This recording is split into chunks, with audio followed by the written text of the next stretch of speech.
suis pas venu en politique pour gagner de l'argent. Nous sommes capables d'avoir un gouvernement sain qui utilise l'argent des Camerounais avec responsabilité et parcimonie. C'est quoi le problème du Nozo? Pour la population anglophone, dès 1972, il a commencé à avoir des problèmes parce que le cadre de la République unitaire venait violer certaines dispositions de la République fédérale qui avaient été adoptées en 1961. Donc en fait, la crise anglophone commence en 1972, si ce n'est après. Qu'est-ce que vous pensez de la phrase qui dit les Africains ne lisent pas? Pour la question de la santé, qu'est-ce que vous avez prévu? D'abord, pour les acteurs de la santé. Pour les médecins, ce sera avoir un dialogue franc et quasi permanent avec l'ordre des médecins du Cameroun, parce que c'est eux qui sont mieux placés. Moi, je viens du métier du conseil, on vous dit toujours que le client connaît mieux son problème que vous-même. Au niveau de la corruption au Cameroun, c'est particulier. Vous avez quoi comme solution par rapport à ça? Deux choses, l'une immédiate et l'autre on va prendre le temps de construire dans le temps. L'immédiateté, c'est... Plume d'élite, le programme des éditions Argent Livre qui transforme votre rêve en réalité. En 28 jours, nous vous accompagnons pour écrire votre livre, puis nous assurons l'édition et la communication. Rejoignez-nous et partagez votre histoire avec le monde. Rendez-vous sur argentlivre.com. Mais du coup, est-ce que réhabiliter les chefs traditionnels, ça cadrerait avec le contexte présent? Je m'explique. Par exemple, dans le cas du Burkina Faso, Oui. Lorsque Thomas Sankara monte au pouvoir, il décide de retirer une part du pouvoir des chefs traditionnels parce que pour lui, ce n'était pas juste le fait que le pouvoir du chef aille du père au fils. Du simple fait d'être le fils d'eux, forcément, devient aussi chef. Et qu'on ait pour cela des privilèges, alors qu'on n'a rien prouvé. Pour ça, je me dis, est-ce que, et c'est justement d'ailleurs ce qui lui a valu ce qui s'est passé il y a quelques années par le passé. Donc, est-ce que, quand vous parlez de réhabiliter le pouvoir des chefs traditionnels, est-ce que ça cadre avec le contexte actuel? L'univers du sacré a ses règles. Et je pense qu'il ne faut pas qu'on dénature l'univers du sacré parce que nous sommes africains. D'aucuns peuvent estimer que le seul moyen de transmettre le pouvoir, c'est une élection totalement ouverte où chacun des citoyens a son mot à dire. Oui. Le pape est choisi sans doute par un système électoral, mais il y a des personnes, ce n'est pas tous les catholiques du monde qui élisent le pape. Oui, d'accord. C'est un corps constitué par des archevêques. Oui. Et au sein de ce corps-là, même, il y a encore des règles. Les archevêques âgés de plus de 80 ans, par exemple, n'ont pas le droit de vote. Et il y a des clans et des jeux politiques qui permettent de désigner qui va être le nouveau pape. Pourquoi est-ce que ce sacré-là, on devrait destituer nos chefferies de cela? Parce que quand j'entends dire que quelqu'un est chef parce qu'il est le fils du chef, j'ai l'impression que c'est le seul argument qui a été utilisé pour le choisir. Pas du tout. Nos chefferies ont des corps de notables qui ont accompagné le chef mourant, qui comprennent justement la destinée et la destination du peuple qu'ils conduisent et qui, selon un certain nombre de critères, choisissent, comme on dit, on attrape le chef pour reprendre nos frères de l'Ouest Cameroun, choisissent qui va être le nouveau roi. Oui, parmi les enfants du chef. Parmi les enfants du chef. Est-ce que c'est pas injuste ça? Non, c'est pas injuste. C'est pas injuste parce que justement, il y a quelque chose, il y a une préparation. La chefferie, c'est pas la République. Il y a une préparation, le pouvoir spirituel obéit à un certain nombre de canaux. Oui. D'abord, on estime que par le simple fait de la mystique, le roi a la capacité de transmettre à ses enfants un certain nombre de choses pendant leurs jeunes années d'enfance. Mais c'est très subjectif ça. Oui, mais parce qu'il est là. Votre enfant est avec vous tous les jours. Oui. L'enfant XY du village n'est pas là. Mais nous, autour, on n'est pas là, nous, on ne peut pas objectiver ça. Du coup. Mais pendant des années, vous avez travaillé à constituer votre successeur pour qu'il soit suffisamment apte à reprendre le flambeau. À la fin, on va dire non, il faut une démocratie, on va prendre quelqu'un d'autre. Est-ce que cette personne-là a reçu l'éducation traditionnelle et spirituelle qu'il faut? Parce que rappelons-nous, dans la tradition africaine, le roi est un juge, il doit comprendre comment trancher les affaires du village. Il est un chef guerrier qui doit défendre les frontières, mais il est aussi un chef spirituel qui est un lien entre les ancêtres, donc ceux qui sont morts et ceux qui sont encore vivants. Pour assumer ces fonctions-là, on doit vous avoir constitué pendant des années pour le faire. Donc ce n'est pas le plus intelligent ou le meilleur médecin ou le meilleur ingénieur du village qui va venir diriger le village. Que c'est-il de la communication avec l'au-delà pour pouvoir présager ou estimer qu'il est apte pour le faire? Moi, je crois que, comme j'ai dit, Dieu parle au peuple en fonction de leur environnement respectif. Et on traduit cet héritage divin-là en texte, en constitution. Et chez nous, malheureusement, je pense que c'est malheureusement pour l'étape qu'on vit aujourd'hui, la tradition est orale. Oui. Et donc, les canons sont dictés, on les connaît. Peut-être qu'ils ne sont pas toujours transcrits dans le cadre d'un texte. Mais je pense que l'intellect seul ne peut pas suffire à comprendre le mystique.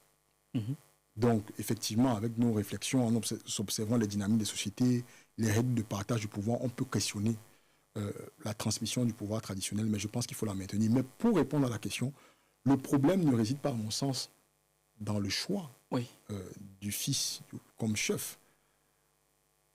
Ce que vous devez savoir, c'est que d'après la loi camerounaise, les chefs de premier degré sont désignés par le Premier ministre, ceux de deuxième degré, je pense, par le ministre de l'administration territoriale, et ceux de troisième degré par le préfet. Oui. Donc ça veut dire que même dans le processus de choix, nous sommes encore au Cameroun dans un modèle de contrôle des chefferies traditionnelles qui fait en fait que c'est le pouvoir exécutif qui choisit qui est chef. Oui. On a plusieurs canons de chefferie où les canons de la tradition disaient que X devait être le chef et on a choisi Y. Et donc, ça peut nous mener à avoir les personnes qui ne sont pas du tout aptes et qui sont là parce qu'ils doivent servir les intérêts du pouvoir exécutif. Donc moi, je souhaite qu'on revienne à la véritable tradition africaine qui respecte en fait deux canons. Oui. Et je vais prendre l'exemple de la chefferie Bamoun là-dessus. Les deux piliers de la tradition africaine, c'est la vérité et la justice. Les Égyptiens l'appelaient la Mahat. Dans le programme de société du MP3, nous les avons traduits en deux valeurs. Oui. La justice sociale et la prospérité partagée pour s'assurer d'une certaine équité et d'une redistribution juste des fruits de notre richesse nationale à tous les Camerounais.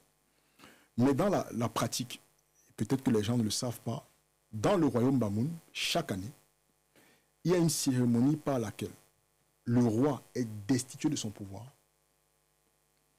passe sur le banc des accusés comme moi, devant son peuple, et c'est à l'issue et à la fin de ce processus qu'il est reconstitué et rétabli dans ses fonctions de chef.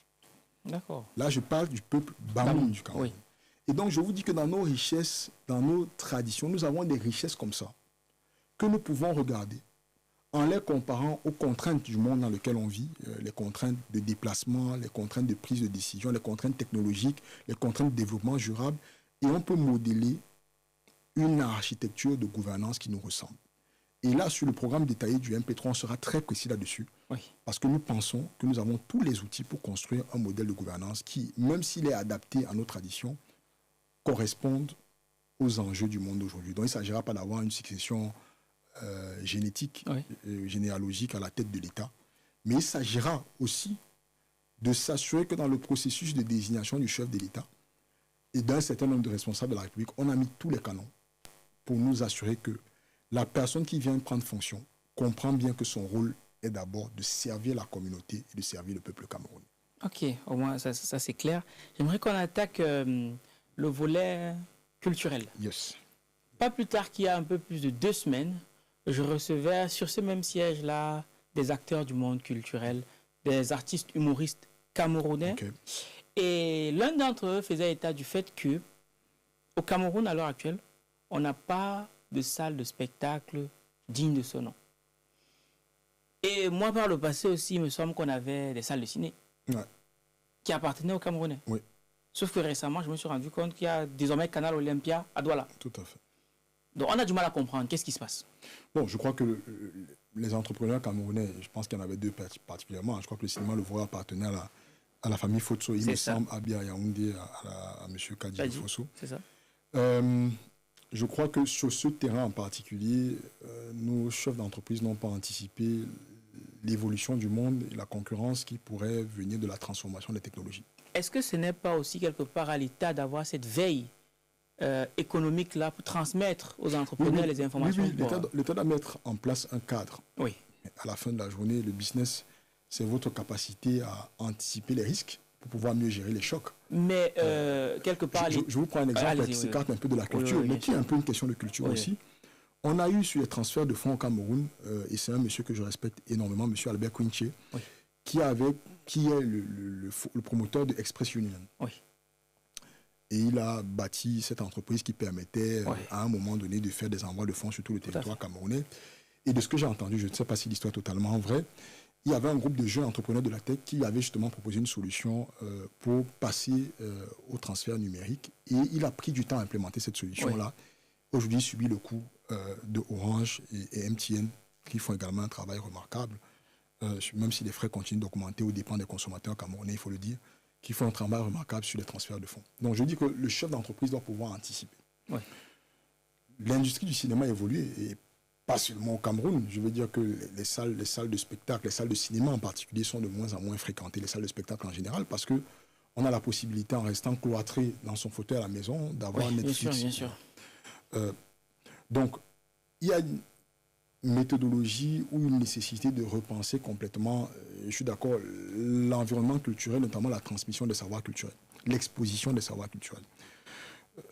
Ça touche un peu à la gouvernance, mais peut être très concret. Ce que nous proposons dans notre projet de société, c'est de décentraliser ou de régionaliser cette question-là. Oui. Concrètement, nous devons avoir dans chacune de nos 360 communes ce que nous avons appelé une maison de l'information et de la culture entrepreneuriale, MINCEP, qui permettra d'avoir dans un espace commun de nos communes où on pourra trouver à la fois une salle de spectacle, une bibliothèque physique et numérique, un espace de coworking. Oui. Ça permettra de donner, en plus, et ce n'est pas vraiment des espaces de distraction, en plus des bars, je vais dire ça comme ça, des bars et des restaurants, un endroit où nos jeunes frères et nos enfants qui s'ennuient peuvent venir et développer leur curiosité et leur capacité, leur créativité. Être amené à lire, être amené à faire des petits travaux de sculpture, de peinture, vous rend justement ouvert au monde, à la transmission culturelle, et donc plus apte à aller à une salle de spectacle pour regarder faire ceux qui le font le mieux.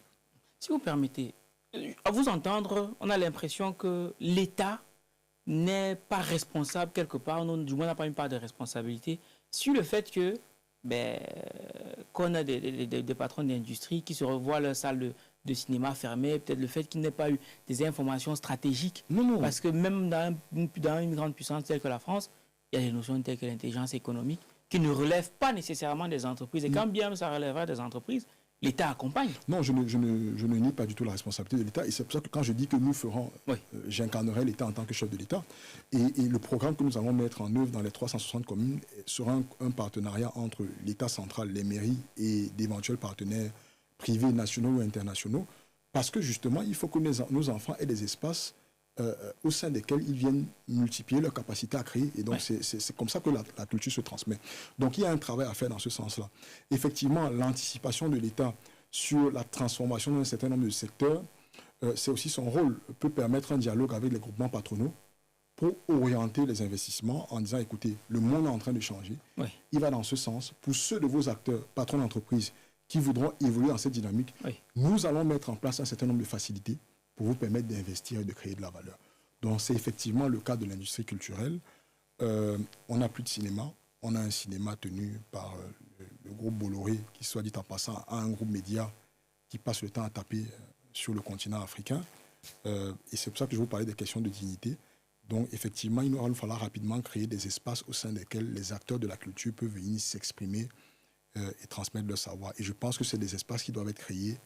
Il y aura sans doute des grands musées, il y aura sans doute des grands palais de la culture, mais à l'échelle de chacune de nos communes, nous devons avoir, comme je l'ai dit, une maison de l'information, de la culture entrepreneuriale, qui, en plus de tous ces métiers de la culture, va aussi être un espace de transmission des savoirs où on pourra organiser des ateliers. Nous avons pensé à des ateliers de leadership, on les appelle les ateliers clés, des ateliers de citoyenneté, leadership et entrepreneuriat qu'on pourra dispenser aux enfants pendant les périodes de grandes vacances scolaires. Voilà. Donc il faut d'abord animer la curiosité qui, elle, permet d'être ouvert aux questions de culture. Parce que construire des salles pour construire des salles de spectacle ne veut pas dire qu'on va réussir à les remplir. D'accord. Et qu'est-ce que vous pensez de la phrase qui dit « les Africains ne lisent pas » ? Ou du moins, si vous voulez cacher quelque chose à un noir, mettez-le dans un livre. Qu'est-ce que vous pensez de cette phrase ? Je pense que les humains, de manière générale, lisent de moins en moins. Et que nous avons des générations, j'allais dire, dont le temps d'attention et le temps de patience est de plus en plus court. Vous le regardez, moi je l'observe. J'observe les réactions sur les contenus politiques que je poste entre les différentes plateformes. Et vous voyez, quand vous faites cette analyse, vous comprenez que c'est les différentes tranches d'âge. Les réactions sur Facebook n'ont rien à voir avec les réactions sur Twitter. qui n'ont rien à voir avec les réactions sur Instagram, Tout à fait. qui n'ont rien à voir avec les réactions sur TikTok. Tout à fait.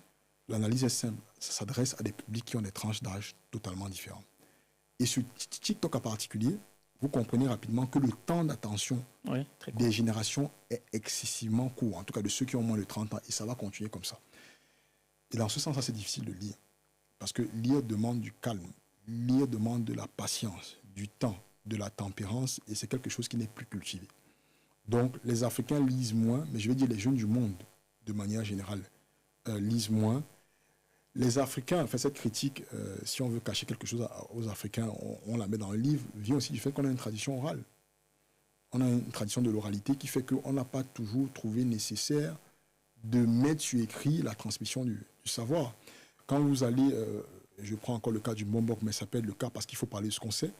Quand un Mbongbok veut vous apprendre l'art de soigner, il vous amène dans la forêt, il ne vous dit même pas qu'il est en train de vous donner un cours.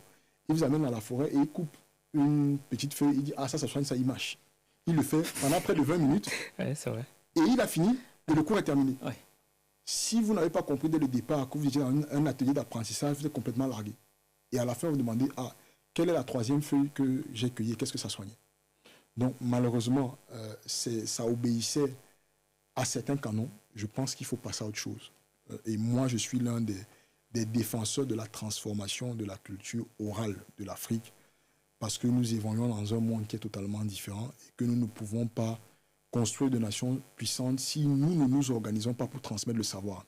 Et le savoir se transmet de manière écrite. Maintenant, vous allez me demander, une fois qu'on aura écrit, comment est-ce qu'on va encourager les gens à lire? Ah, vous avez vu venir la chose, très bien. C'est un autre combat. C'est un autre combat et je pense que c'est le combat qui doit justement être mené par le canal de l'éducation. Et c'est pour ça qu'il faut transformer complètement le contenu de nos enseignements et même les modes d'enseignement. C'est bien l'école où on s'assied, on a une épreuve, on répond par écrit et on vous met la note à la fin. Mais je pense aussi que l'école de l'apprentissage pratique est encore plus intéressant. Et donc, si vous voulez avoir des spectateurs du spectacle culturel, excusez-moi la répétition, il faut les former suffisamment tôt. Un aîné politique me dit souvent, c'est avec quel démocrate que tu as fait ta démocratie si tu ne les as pas formés. C'est exactement la même chose.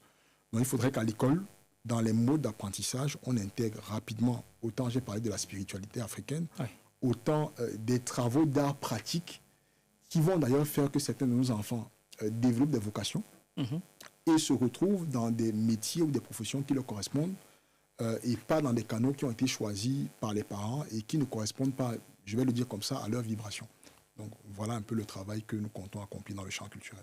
D'accord. Et concernant les auteurs, qu'est-ce que vous comptez mettre en place pour les mettre en avant? Je suis moi-même un auteur et je peux vous dire que j'ai trimé. Hein. Moi, en plus, j'ai fait une grosse erreur. J'ai écrit un ouvrage en 2010 et je me suis permis de le faire à coup d'auteur, lui à coup d'éditeur, parce que je pensais que c'était plus intéressant pour assurer la distribution, pour avoir la main sur mes revenus. C'était surtout cela. Et j'ai eu mal à partir avec beaucoup de difficultés avec l'éditeur qui, par ailleurs, je ne tire pas sur l'Église catholique, est Macacos, qui est la maison d'édition de l'Église catholique. Et moi, je suis un fils du collège d'Iberman, donc je croyais être chez moi. Et ça n'a pas été si simple. Vous dire que j'ai une solution magique sur cette question-là, ce serait de mentir, parce que c'est une question que je retourne moi-même. J'ai l'une de mes belles-sœurs qui a écrit un merveilleux ouvrage pour l'apprentissage des enfants et qui était venue me voir à l'époque pour savoir comment est-ce qu'on ferait ça, et on n'a pas trouvé une solution. Donc elle aussi, elle s'est lancée en assumant elle-même le risque. Oui. Je pense que de manière globale, nous devons nous-mêmes, vous avez dit, on n'a plus de salle de spectacle. Oui. Et donc, ça va être la même question, nous devons nous-mêmes avoir nos maisons d'édition. En se disant que la première cible de nos contenus éducatifs et culturels, c'est d'abord nous. Et donc, nous devons construire notre chaîne d'édition et de distribution de nos contenus littéraires par nous-mêmes. Je ne sais pas si Messa Presse est une entreprise à 100% capitaux camerounaise, en tout cas je l'espère, mais c'est le principal distributeur d'ouvrages sur le territoire camerounais. Oui. Mais on n'a pas de vraie édition. On avait les éditions clés à l'époque. Oui. Comme plusieurs de nos entreprises publiques, elles ont fermé. Et donc je pense que c'est important, à côté de l'imprimerie nationale, de reconstruire une maison d'édition camerounaise qui va travailler avec une chaîne de distribution camerounaise pour protéger les droits de nos auteurs, puisque ce sera une entreprise à 100% capital public et donc préfinancée ou financée par l'État, permettra de s'assurer que nos auteurs sont protégés et surtout que leurs ouvrages soient disponibles sur l'ensemble du territoire national. Mais ça, ce n'est qu'une partie du problème. La deuxième partie du problème que vous allez avoir, c'est le système éducatif. Oui. C'est une conséquence. Il faudrait que notre système éducatif absorbe les créations de ces auteurs camerounais. Le cartable, je vais appeler ça comme ça, le cours du cartable pour un élève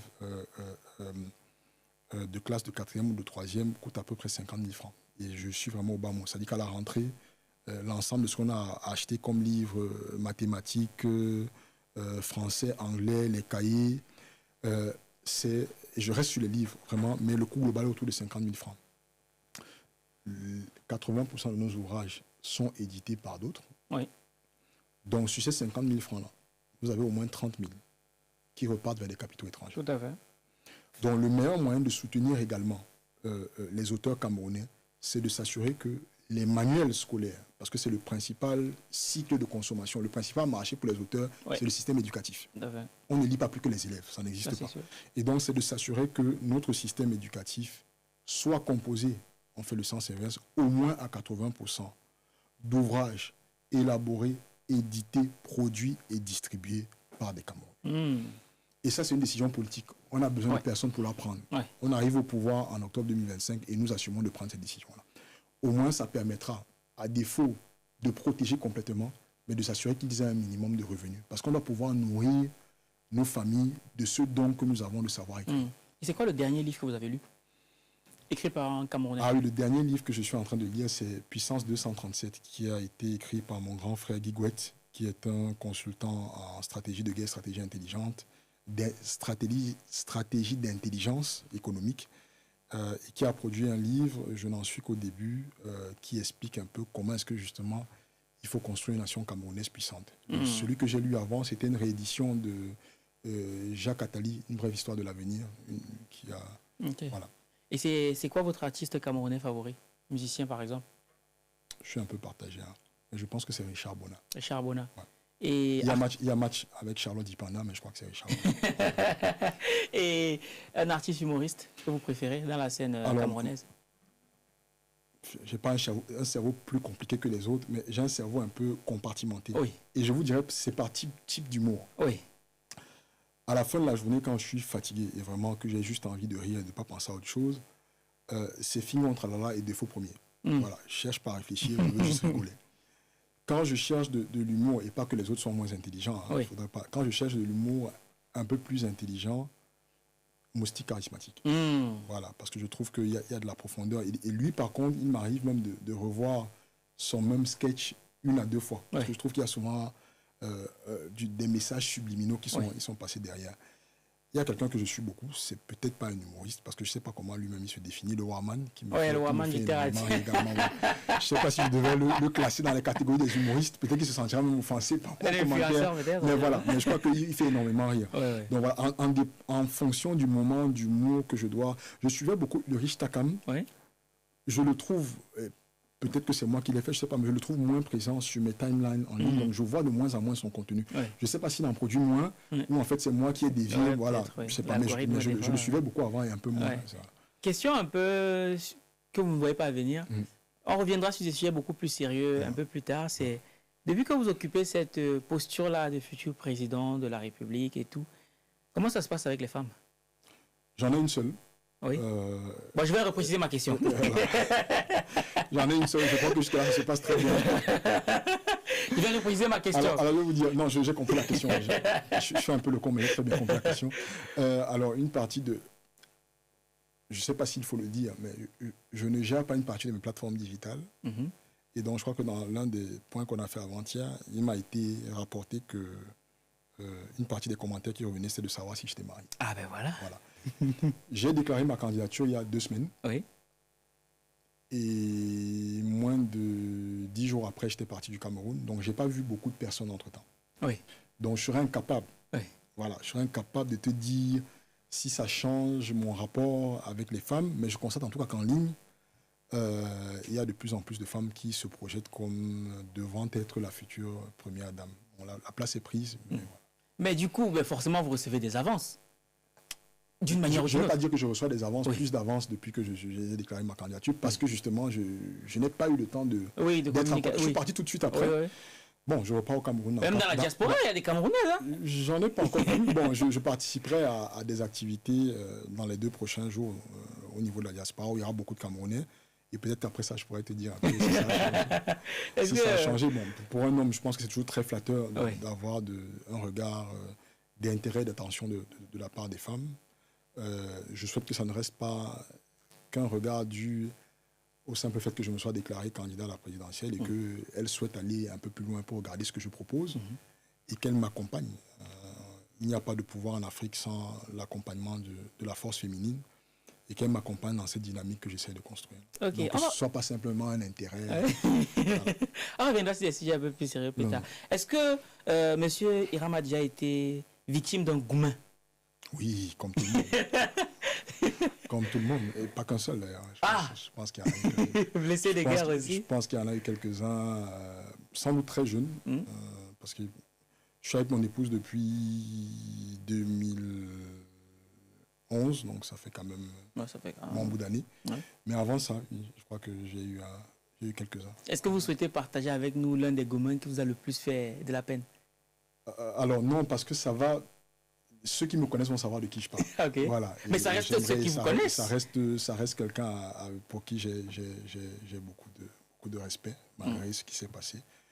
Mais je veux dire comme tout le monde, hein, je me suis fait larguer. Et c'était pourquoi? Parce que vous n'avez pas assez d'argent? Parce que vous n'étiez pas assez paradoxalement, je me suis déjà fait larguer justement parce que je me suis engagé en politique. Ah. Ouais. Parce qu'on a estimé que c'était un champ risqué et dangereux et que la personne ne souhaitait pas du tout, elle-même son père a été un acteur politique, elle ne souhaitait pas du tout revivre ce qu'elle avait vécu en famille. Donc, voilà. J'ai eu d'autres gourmands, ici ou Y raison. Et puis des fois on vous largue, on ne vous dit même pas pourquoi. Donc c'est pas tous les jours qu'on sait exactement pourquoi on s'est fait larguer. Peut-être que certaines personnes ne me trouvaient pas... il y a souvent de l'intérêt au début d'une relation, la tête est toujours très intéressante, on trouve que le garçon est mignon, la fille est intéressante, et puis peut-être quand on vit avec quelqu'un, ou quand on commence à construire une relation avec quelqu'un, les habitudes ne correspondent plus du tout. Je pense que dans beaucoup de cas, ça peut être arrivé. C'est une question que vous ne m'avez pas posée, mais il faut le dire. Ça, c'est parce que mon frère me le dit beaucoup, mon petit frère, celui qui me suit immédiatement. Je crois qu'on a 2 caractères complètement différents et qui me dit que je suis malheureusement des fois pas suffisamment tolérant. Ah. Pas dans le mauvais sens, mais j'exige beaucoup de moi-même et je n'ai pas souvent la patience d'attendre que les autres se situent au même niveau. Et donc, je pense que dans mes relations humaines, en amour, mais pas seulement, ça a pu créer des tensions et des frictions et pousser des personnes à décider qu'elles ne voulaient pas du tout continuer leur cheminement avec moi. D'accord, ok. Donc, c'est des choses sur lesquelles je travaille. Ok. Mais bon, en tout cas, aujourd'hui, la question ne se pose plus. Ok. Mais c'est ce plan, la question ne se pose pas. Ok. Bon, revenons sur le volet de la santé. Oui. Ok. Aujourd'hui, on assiste à une clochardisation du corps médical au Cameroun. Il y a plusieurs sphères diverses aussi qui font surface. Pour la question de la santé, qu'est-ce que vous avez prévu? D'abord, pour les acteurs de la santé. Voilà, 2 ou 3 choses, mais je veux revenir sur votre constat parce que j'ai beaucoup d'amis médecins et je suis heureux de savoir que vous aussi vous l'êtes. Et chaque fois qu'il y a un scandale, parce que je trouve que des fois les médecins sont pris pour responsables, souvent à tort. Des fois, ils le sont, mais souvent à tort.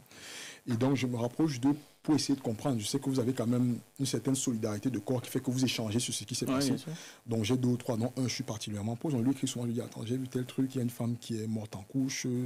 Apparemment, le problème, c'est qu'elle avait un bras cassé. Et puis, elle dit, qu'est-ce qui s'est passé? Et le constat que je tire des réponses que j'ai, c'est que l'insuffisance ou la mauvaise qualité du plateau technique, et quand je dis plateau technique, pour que tout le monde comprenne, c'est toute l'infrastructure dont un médecin a besoin dans un centre de santé pour sauver les vies des Camerounais. Oui. Donc tout l'appareillage, pour être très clair. Et donc l'insuffisance du plateau technique, des fois, empêche le médecin de prester avec efficacité pour justement empêcher que l'on perde des vies. Et donc la première réforme, j'allais dire, c'est une amélioration du plateau technique. Mais si je dis ça comme ça, c'est une phrase vague. Très clairement, nous avons regardé, nous nous sommes rendus compte que le Cameroun a à peu près une dizaine d'hôpitaux de référence. Mais cette dizaine d'hôpitaux de référence, je crois, sont répartis entre 8 départements.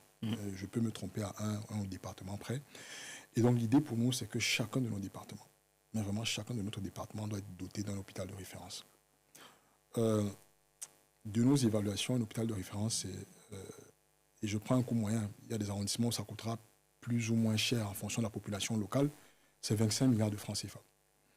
Et nous pensons aujourd'hui que le Cameroun, dans son système de gouvernance, gaspille, je vais utiliser le mot, près de 1000 milliards par année dans des dépenses de fonctionnement totalement inutiles. Et donc, 1000 milliards, si vous divisez par 25 milliards, je crois que c'est 40 hôpitaux. Ah ouais. 40 hôpitaux de référence. Et donc, on est capable, au moins sur le premier mandat de cette année, c'est pas tous les 1000 milliards ne vont pas être affectés à cela, mais de mettre en place un programme qui permette, en ayant une adéquation des distances entre les hôpitaux qui existent déjà, de construire au moins 10 hôpitaux de référence dans des départements camerounais qui n'en sont pas encore dotés. Donc, de mettre à disposition dans ces hôpitaux-là le matériel technique qui permettra au personnel de la santé d'exercer leur métier en toute quiétude et de pouvoir sauver la vie des Camerounais. Maintenant, sur le point de l'organisation de la profession, c'est exactement comme pour les médecins. Et pour tous les corps de métier, il faut une meilleure collaboration entre l'État central et les organisations de catégories socio-professionnelles. Pour vous dire, j'ai discuté avec un commissaire il y a quelques semaines qui me faisait savoir, par exemple, que la police camerounaise n'est pas syndiquée. Ça, j'y avais jamais fait attention. On parle des revendications des médecins, on parle des revendications des magistrats. Ils se plaignent un peu moins que les autres. On parle de ceux du personnel d'enseignement. Mais je crois qu'on n'avait jamais entendu de revendications des policiers au Cameroun. Parce que le métier de la police n'est pas syndiqué. Et ça ne leur permet pas justement d'avoir un moyen de pression pour permettre l'amélioration de leurs conditions de travail. Je pense qu'il ne faut pas avoir peur des syndicats. Les principaux métiers de la vie publique qui permettent d'organiser la société doivent être dans un dialogue permanent avec le pouvoir exécutif pour qu'on s'assure qu'on améliore leurs conditions de travail. Voilà, donc pour les médecins, c'est ça, avoir un dialogue franc et quasi permanent avec l'ordre des médecins du Cameroun, parce que c'est eux qui sont mieux placés. Moi, je viens du métier du conseil, on vous dit toujours que le client connaît mieux son problème que vous-même. Vous n'avez qu'un œil extérieur qui vient l'aider à mettre en place les processus d'amélioration de son fonctionnement. Donc, c'est exactement la même chose. Il faut bâtir un cadre de collaboration avec l'ordre des médecins du Cameroun. Il faut construire des hôpitaux de référence qui sont dotés. Et l'idéal, l'objectif, c'est de les avoir dans tous nos 58 départements. Notre État ne sera pas tout à fait à 58 départements, mais en tout cas, dans tous les départements du Cameroun, il faudrait en avoir pour que les médecins puissent exercer en ayant eux-mêmes l'assurance d'avoir donné le meilleur d'eux-mêmes. Mais ce que vous dites, est-ce que ce n'est pas trop beau? Est-ce que ce n'est pas plus facile à dire qu'à faire? Parce que malgré tout, tout flatteur vit au dépend de celui qui écoute. Et vous restez un homme politique. Bien sûr. Vous êtes censé nous donner de l'espoir. Mais sauf que très souvent aussi, on sait comment ça se passe avec les hommes politiques. Qu'est-ce que vous avez à nous apporter, à nous dire par rapport à ça? Je voudrais dire deux choses. La première, je ne suis pas venu en politique pour gagner de l'argent. Ça, c'est ce que tous les politiciens disent. Il faut regarder le profil des uns et des autres, et puis chacun pourra juger. J'ai un métier qui me permet suffisamment, comme je dis, de subvenir aux besoins de ma famille. Je n'ai pas besoin de la politique pour ça. Je suis venu en politique parce que j'ai un sens du service que j'ai cultivé depuis de très nombreuses années. Et en faisant un minimum de recherche sur mon profil sur Internet, je pense qu'on est capable de trouver des choses. Et donc, ceux qui sont là ne font pas cette économie de 1000 milliards par année, pas parce qu'ils ne savent pas qu'on pourrait la réaliser, mais parce que justement, ils ont mis en avant, en priorité, le renforcement de leur confort personnel. Ou alors peut-être qu'ils ont des pressions externes qui gagneraient plus à ce qu'ils souhaitent mettre en place ne soit pas mis en place. Je ne pense pas forcément. Je pense effectivement qu'il y a des pressions externes. Je vais prendre 2-3 exemples. Vous achetez un Prado ou un Land Cruiser à 80-100 millions de francs CFA pour un ministre, un colonel ou un général d'armée, un directeur d'hôpital central, ainsi de suite. Et comptablement, le véhicule s'amortit sur 4 années. C'est-à-dire que du point de vue des comptables, au bout de 4 années, vous avez épuisé la durée de vie de cet équipement. En tout cas, vous l'avez rentabilisé d'un point de vue financier. Mais cet équipement-là va avoir une durée de vie de 20 ans. Oui. Et dans l'administration camerounaise, pour un certain nombre de cadres, nous changeons et nous remplaçons les véhicules au bout de leur durée, pas de leur durée de vie, mais de leur période d'amortissement. Donc ça veut dire quoi de manière très concrète? Plume d'élite, le programme des éditions Argent Livre qui transforme votre rêve en réalité. En 28 jours, nous vous accompagnons pour écrire votre livre, puis nous assurons l'édition et la communication. Rejoignez-nous et partagez votre histoire avec le monde. Rendez-vous sur argentlivre.com. Que tous les 4 années, un préfet, un gouverneur, un ministre vont avoir un nouveau véhicule. Je ne sais pas ce qui est fait du précédent, mais ça m'étonnerait qu'il revienne dans le parc immobilier de l'État camerounais. Ça, c'est ce que j'appelle les dépenses inutiles. Oui. Nous devons serrer la ceinture et c'est pour ça que nous devons donner le leadership de notre pays à des personnes, 1, qui ne viennent pas en politique pour avoir de l'argent, 2, qui ont de l'expérience de la gestion en situation de crise, 3, qui savent comment obtenir des résultats avec le moins de moyens possible. Et ça, je sais le faire. Je l'ai fait pendant toute ma carrière professionnelle et je n'ai pas peur de dire que je suis capable de le faire à l'échelle de l'État du Cameroun. Nous sommes capables d'avoir un gouvernement sain qui utilise l'argent des Camerounais avec responsabilité et parcimonie, qui crée ses poches d'économie pour 1000 milliards et qui les réoriente sur 3-4 besoins élémentaires. On a parlé des hôpitaux. Un hôpital de référence, c'est 25 milliards, je l'ai dit. Des écoles dont il faut améliorer la qualité, mais des infrastructures de base. Vous voyez l'état de nos routes qui tuent des milliers de Camerounais chaque mois, ou de l'incapacité d'un pays qui a le 3e potentiel, je crois, hydrologique au monde à fournir de l'électricité à sa population. Donc, simplement, un barrage, c'est 250 milliards à 300 milliards de francs CFA. Je dis, si on économise 1000 milliards par année, chaque année, on construit un barrage électrique, 4 hôpitaux de référence et on renforce une centaine d'écoles. C'est simple. Ce n'est pas de l'argent qu'on va aller chercher ailleurs, c'est de l'argent qui existe. Je ne parle même pas du fait que le Cameroun aujourd'hui bénéficie de pratiquement 3 000 à 4 000 milliards de crédits auprès des bailleurs de fonds internationaux non utilisés. C'est-à-dire c'est de l'argent qui est là, qu'on n'utilise pas parce que le montage de nos projets ne correspond pas aux standards de ces bailleurs de fonds. Donc on a de l'argent, 1000 milliards par année, pour un septennat, c'est 7 000 milliards. Vous rajoutez ces 3 000 milliards, on a 10 000 milliards. Pour un pays pauvre et en situation de difficulté, comme enfin, pas pauvre en ressources, mais pauvre en richesse réelle, 10 000 milliards en un septennat, vous êtes capable de donner à tous les Camerounais un minimum d'émancipation sociale de base, un minimum de dignité.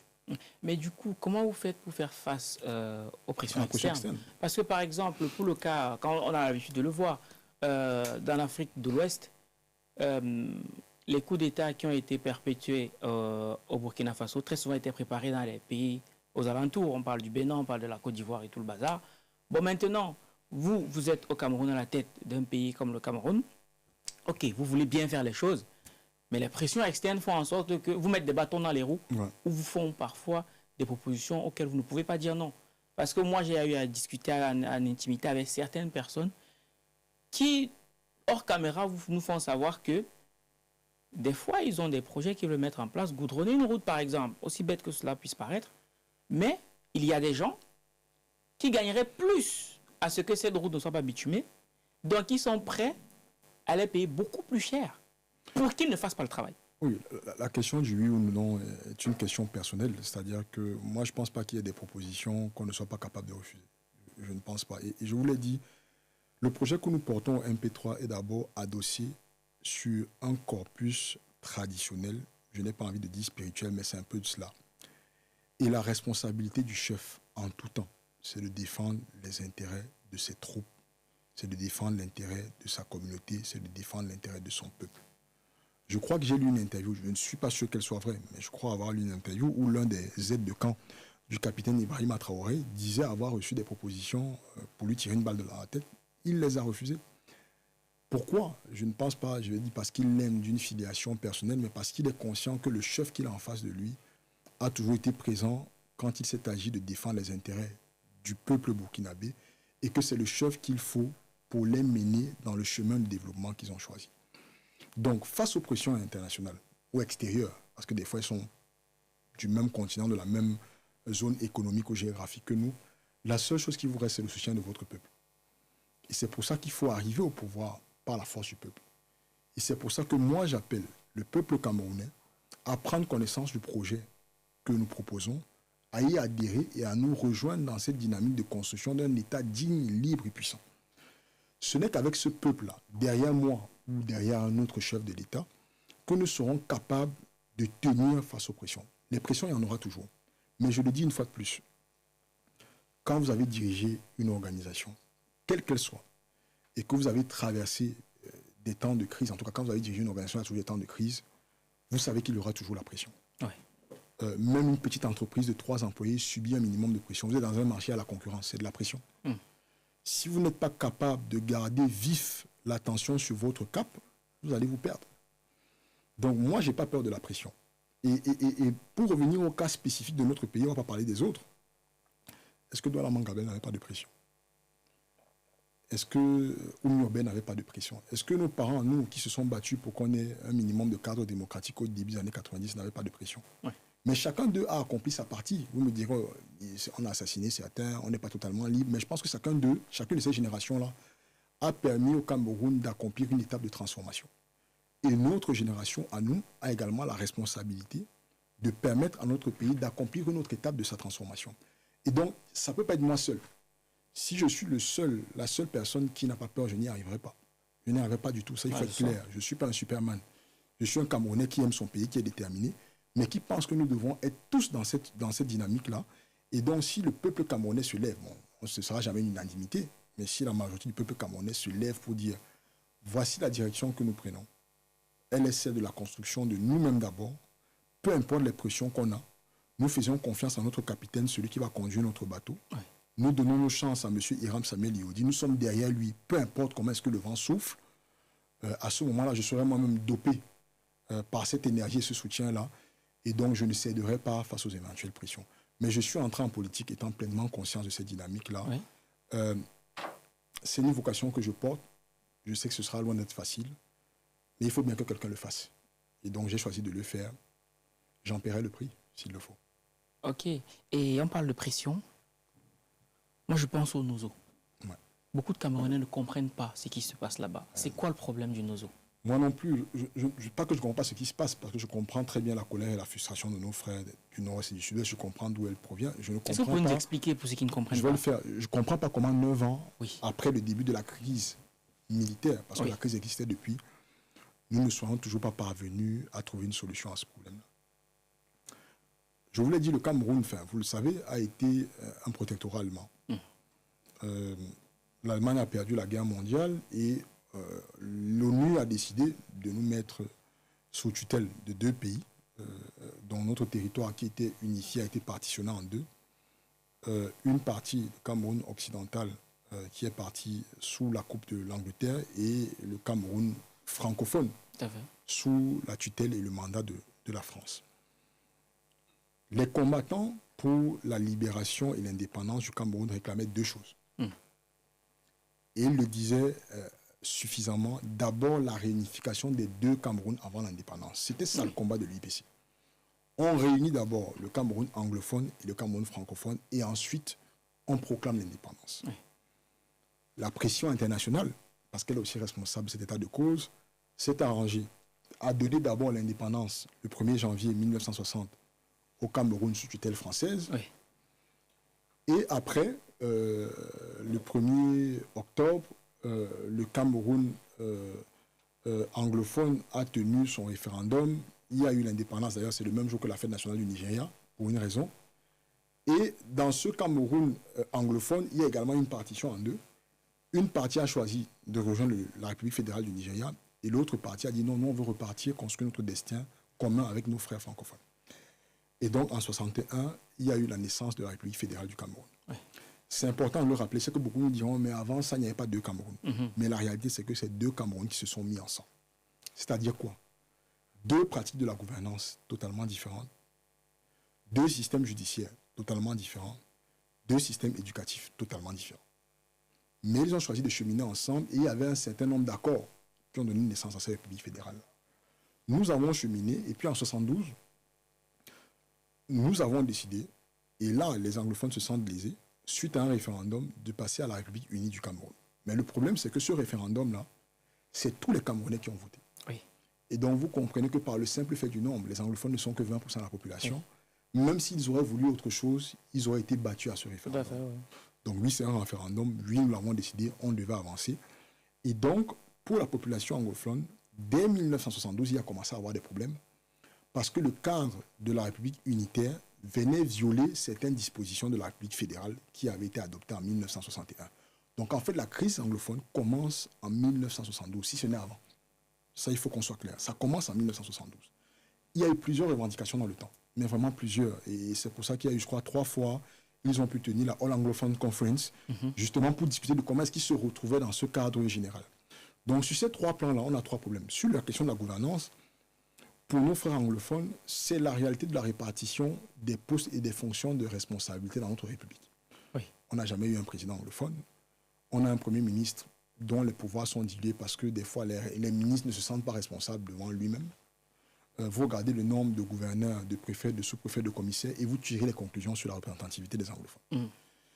La deuxième des choses, dans les localités où ils sont, les services publics ne leur sont pas octroyés dans la langue qui est la leur, en tout cas celle avec laquelle ils ont le plus d'aise. Tout à fait, tout à fait. Vous allez porter plainte à Bamenda et le procureur ne s'exprime qu'en français. C'est une réalité qu'ils nous disent.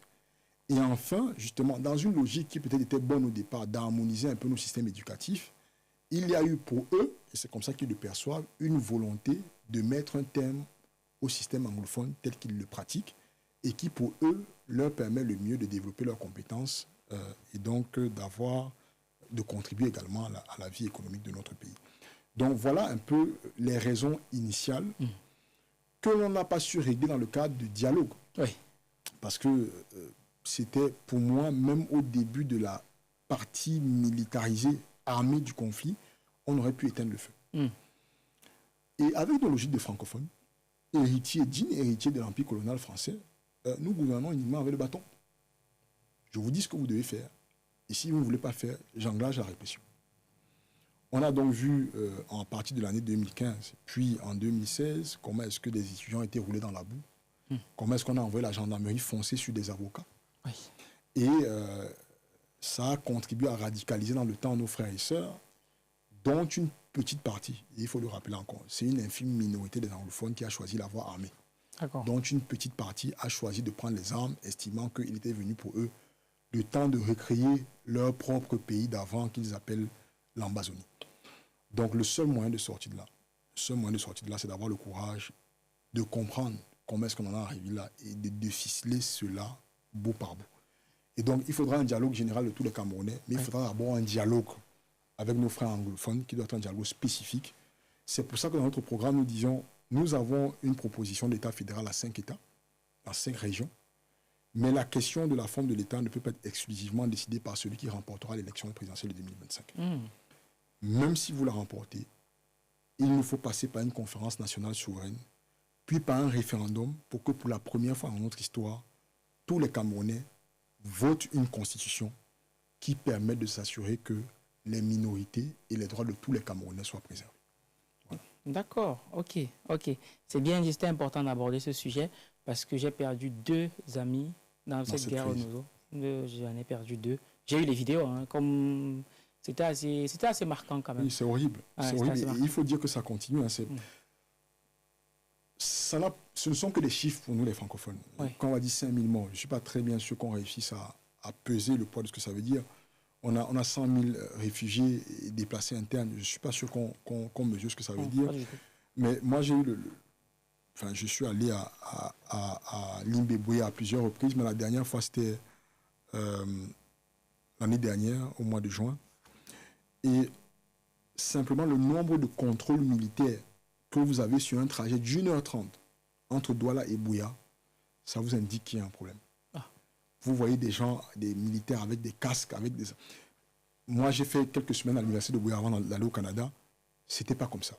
Et donc, je veux dire que jusqu'à aujourd'hui, en dehors des morts qui continuent d'avoir, nos frères et sœurs de ces régions-là sont plongés dans un inconfort psychologique qui n'est même pas propice à l'épanouissement de base. Et donc, il faut sortir de là. Moi, je ne cesse de le dire, une fois élu à la tête de l'État, nous allons tout de suite prendre des mesures pour démilitariser cette région-là, bien évidemment en ayant pris le soin d'avoir des concessions de la part des sécessionnistes qui doivent également déposer des armes pour engager un dialogue franc et sincère pour aller vers une constitution, une forme de l'État un modèle de gestion des ressources qui corresponde à la majorité des Camerounais. Et au-delà de ça, qu'est-ce que vous proposez par rapport à la corruption? Parce que pour avoir voyagé un peu, au niveau de la corruption au Cameroun, c'est particulier. Vous avez quoi comme solution par rapport à ça? Deux choses, l'une immédiate et l'autre on va prendre le temps de construire dans le temps.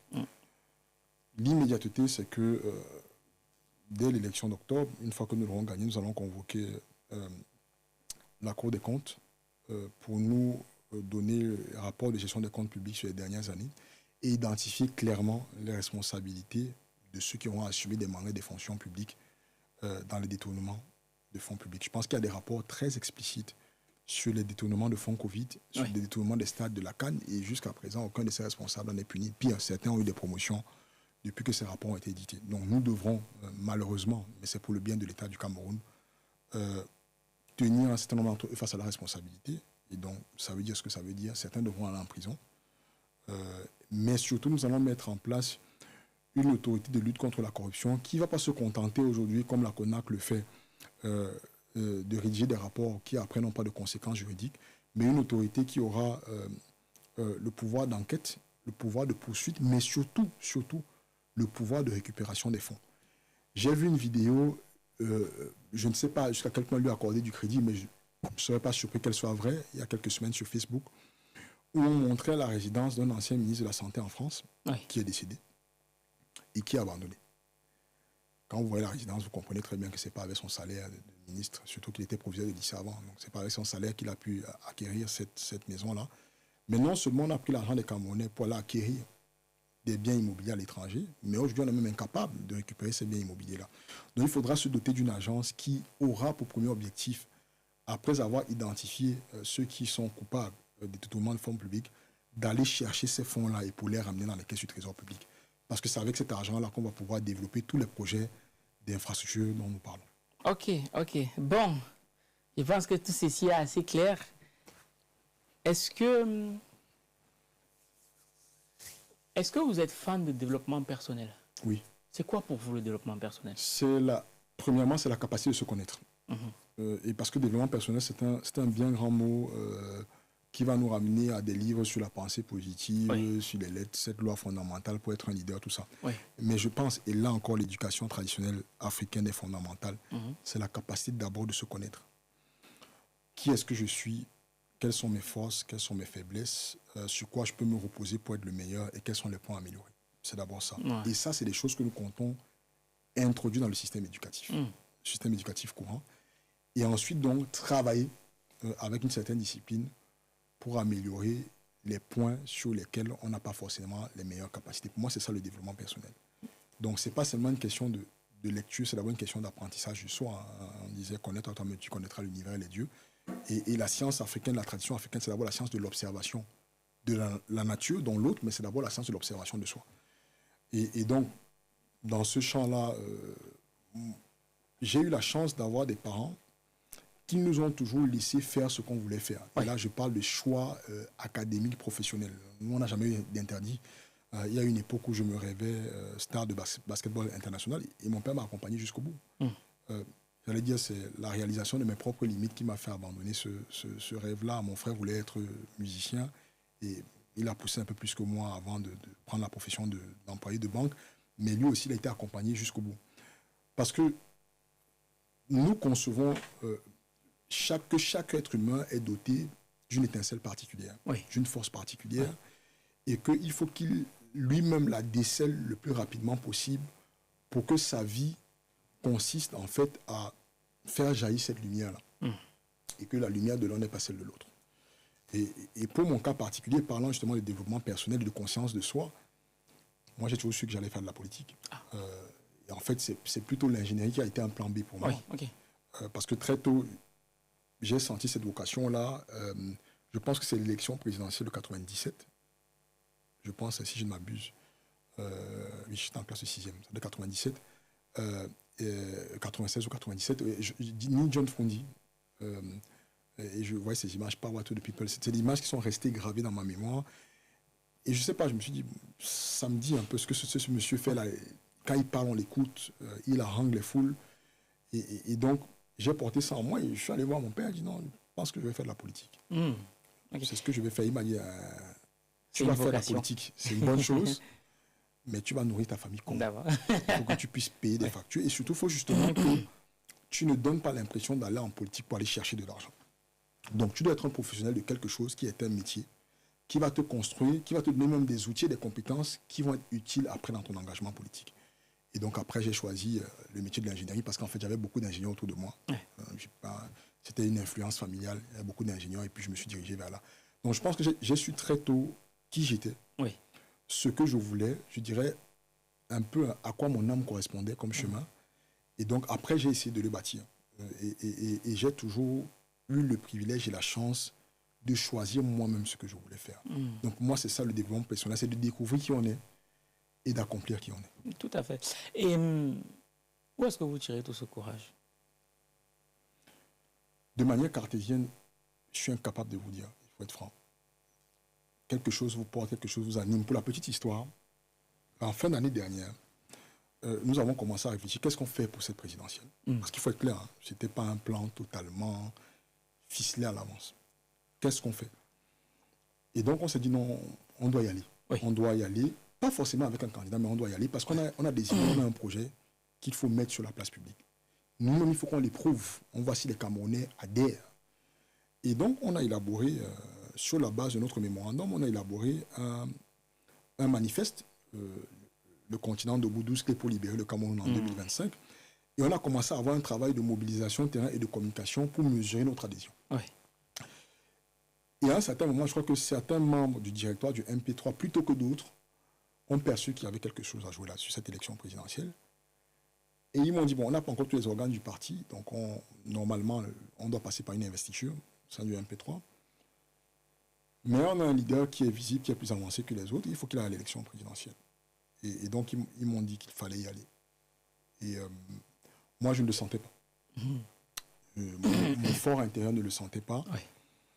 Donc, je leur ai demandé de me donner un peu de temps. Et en fait, depuis que j'ai senti le coup, je suis complètement habité par ce projet-là.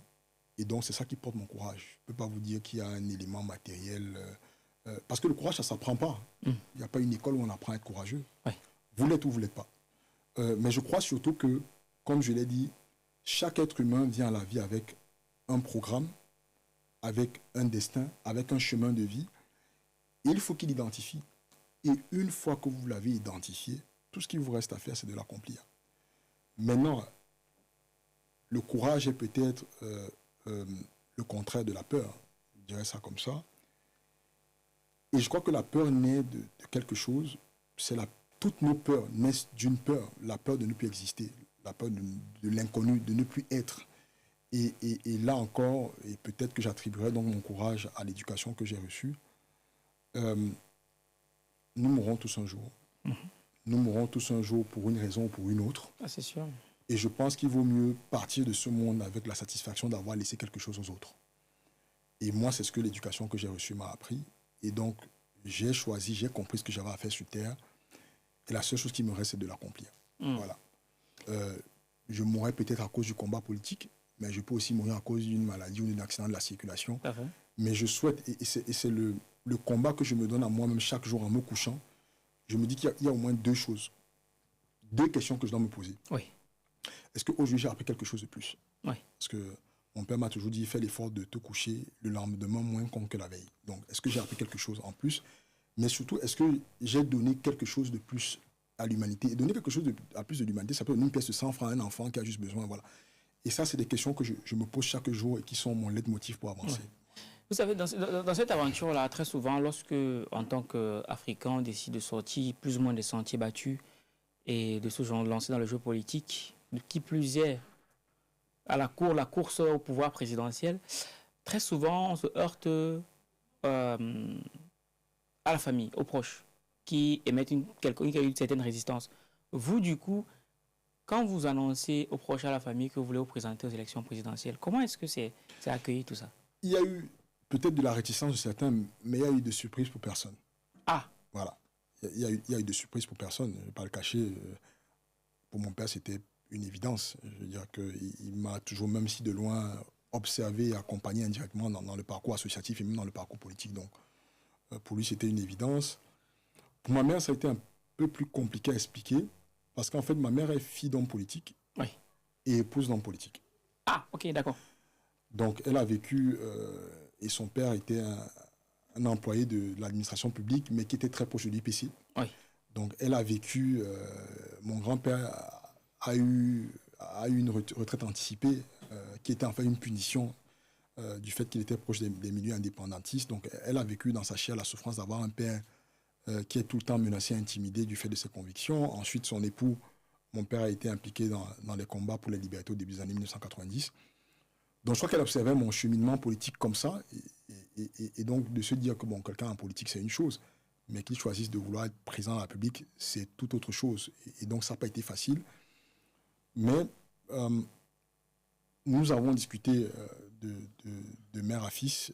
On s'est rappelé un certain nombre d'événements de ma vie. Je crois qu'elle a compris qu'il fallait me laisser faire ce que j'avais choisi de faire malgré les dangers. Et puis après, il a fallu parler à mon épouse.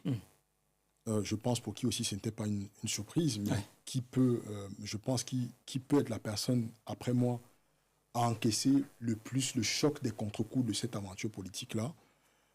Il a fallu lui expliquer, mais je crois que, comme elle m'a dit à la fin de la conversation, c'était une longue conversation, elle m'a dit de toute façon, même si je t'ai dit d'arrêter, je ne pense pas que tu arrêtes. Donc voilà, je ne vais pas parler des oncles et des tantes parce que je les aime beaucoup, je les estime. Mais je pense qu'à un moment donné, chacun doit choisir sa vie. Et puis, dans les épreuves que ma famille a vécues ces dernières années, il y en a eu beaucoup. Certains dus au pouvoir politique actuel, on a vu de moins en moins de soutien. Et donc, à un moment donné, tout ça vous amène à comprendre que vous êtes seul face à votre destin et vous devez prendre les décisions qui s'imposent. Donc, mes parents m'accompagnent, mon épouse m'accompagne, mes frères et sœurs m'accompagnent. C'est le plus important. D'accord. Là, on tend vers la fin, mais je ne saurais t'assortir d'ici sans poser cette question. 2, et on aura terminé. La première, c'est lorsqu'on a une vision aussi grande que celle-là, on a besoin d'avoir une équipe qui nous accompagne. Et on a vite fait de se rendre compte que Thomas Sankara, la personne qui au final a décidé de mettre un terme à tout ce qu'il a pu mettre en place, c'était son frère et ami. Dont il a fait la connaissance à l'école d'armée. Donc, vous aujourd'hui, comment est-ce que vous bâtissez votre équipe? J'ai une équipe formidable, qui est composée de 2 corps. Le premier corps, c'est ceux avec qui j'ai toujours été. Parce que les souvenirs sont très loin pour savoir à quel moment j'ai commencé à être avec eux. Je pense qu'un certain nombre d'entre eux m'accompagnent dans ce voyage à Paris.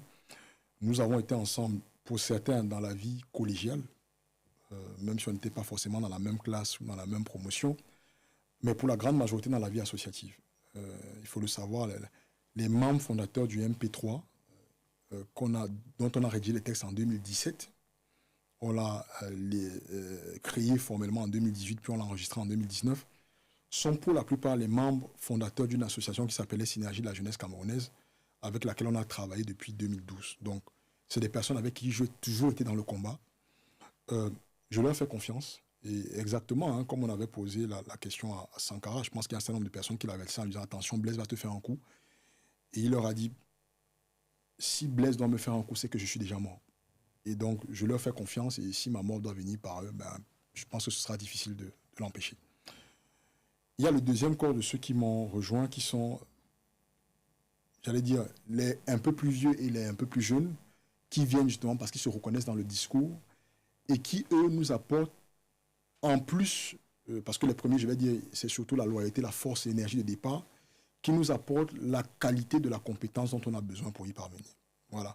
Il y a une jeune équipe de Camerounais qui nous ont rejoints depuis sur la question du digital, et je peux vous dire que en un mois, on a vu le changement et l'impact qu'ils nous apportent. Donc c'est toujours un peu des deux. Bon, les personnes loyales, on ne les fabrique pas, on les connaît depuis, mais le MP3 est un parti qui est ouvert.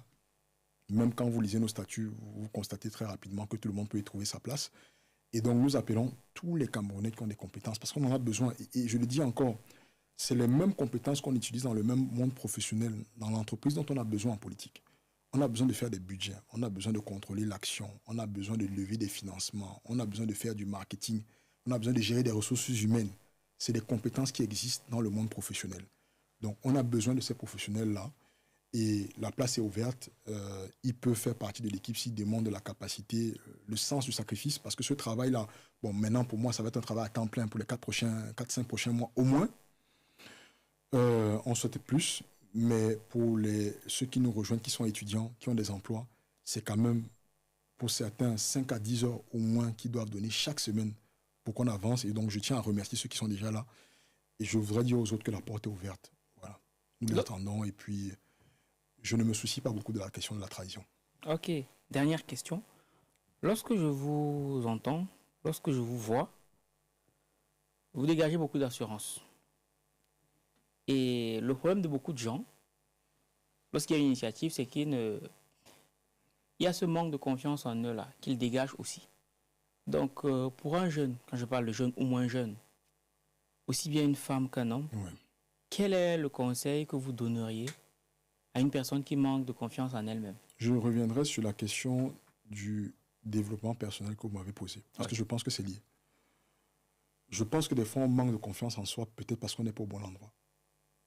On n'est pas au bon endroit. Si votre rêve enfant, c'est de devenir sculpteur et qu'on vous force à devenir architecte ou médecin, vous pouvez manquer de confiance en vous. Mais vous n'êtes pas plus con, moins intelligent que les autres. Vous n'êtes juste pas à votre place. Ouais. Et donc, le conseil que je peux donner à tout le monde, les jeunes Camerounais, mais également les citoyens du monde qui écouteront cet échange-là, c'est de toujours revenir à qui est-ce qu'on est. Tout le monde est venu à la vie pour une mission. Quelle est la vôtre? Il faut essayer de le comprendre. Et je pense qu'il ne faut pas de magie pour le comprendre. Il ne faut pas qu'on amène les gens sur des chemins tortueux pour comprendre qui ils sont. Il faut simplement s'observer. Moi, ce que mon père me dit, c'est que comment est-ce qu'il a compris qui étaient ses enfants? C'est simplement en essayant d'analyser les conditions par lesquelles chacun d'entre nous est venu à la naissance et en nous observant nous-mêmes dans les 2-3 premières années de nos vies. Et il m'a dit qu'en nous observant là, il a compris exactement, un tout petit peu, qu'est-ce que chacun de ses enfants était né pour devenir. Et je vous dis, mes frères et sœurs, physiquement, on se ressemble, c'est clair. Dans le comportement, dans les ambitions. Vous ne verrez aucun autre de mes frères en politique, par exemple, vraiment aucun. Dans les ambitions, dans les vocations, on n'a absolument rien à voir les uns avec les autres.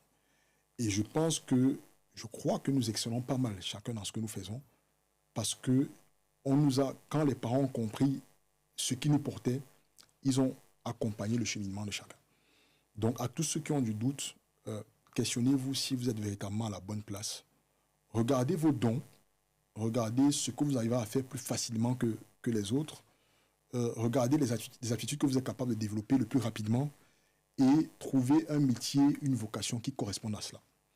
Ne faites pas ce qu'on vous demande de faire, même si ce sont vos parents. Les parents ne sont que des personnes qui accompagnent notre destinée. Ils ne sont pas ceux qui choisissent ce que nous devons être. Dans la tradition africaine, on pense même que c'est le contraire. On pense que c'est les enfants qui choisissent les parents parce que les parents correspondent à la voie et le chemin qu'ils ont accompli. Donc, ayez le courage de devenir ce que vous devez être. C'est ce que je peux leur dire. Merci beaucoup. En tout cas, merci beaucoup de vous être prêté à cet échange. Je pense que ça fait 3 heures qu'on échange.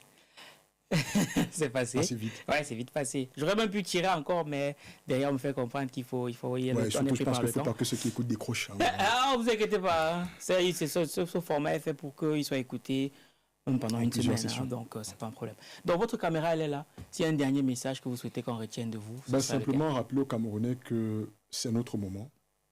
C'est le moment pour lequel nos pères fondateurs se sont battus. C'est le moment pour lequel Oumniobé, Rodolphe Douala Mangabel, Martin Paul Samba, Osinde Afana, Ernest Ouandji et tous les autres ont donné leur vie parce qu'ils avaient l'espoir qu'ils accomplissaient un sacrifice pour les générations à venir. Et donc, à notre tour, nous devons prendre notre responsabilité. Le monde attend un grand destin de la part du Cameroun et je pense que nous méritons, nous, d'être la génération qui va construire ce destin-là. Donc, libérons-nous de nos peurs, ayons le courage d'affronter les prochains mois qui viennent et d'offrir à notre pays un nouveau leadership politique. Donc, c'est le moment de libérer le Cameroun et ce moment-là dépend de chacun d'entre nous.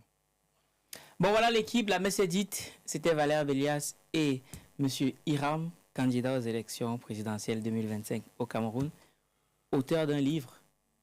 Mais surtout, tu l'auras bien compris, hein, moi ce que j'admire derrière la personne, c'est le courage, la prestance, mais surtout l'éloquence et la confiance que M. Hiram a en lui et qu'il dégage. Je pense que c'est une fois de plus la démonstration que jeunesse ne rime pas avec incompétence. Donc, moi, je vois derrière ça de l'espoir.